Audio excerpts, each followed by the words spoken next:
At one point, 60% of Israelis opposed the war. That would have been the time for Netanyahu to allow aid into Palestine and then end the war in Gaza. He would lose the Yehudit and the Zionist support, which would then pull out of the government. So then he could build a new coalition of people who would be opposing the war, and that the people that pulled out, the Zionists and the Yehudit that pull out, would no longer be part of the new government. But in order to prevent them from rallying more support, they would have to expose the Yehudit and the Zionists on how they trick people into supporting their groups.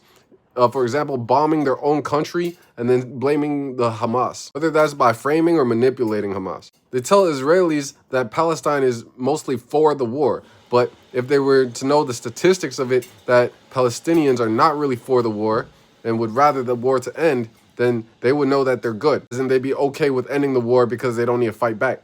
The IDF and military will be the ones to implement allowing aid through the border, and a lot of them are less sick in the head than they used to be because they realize that the type of sick shit they do is dead-ass sick.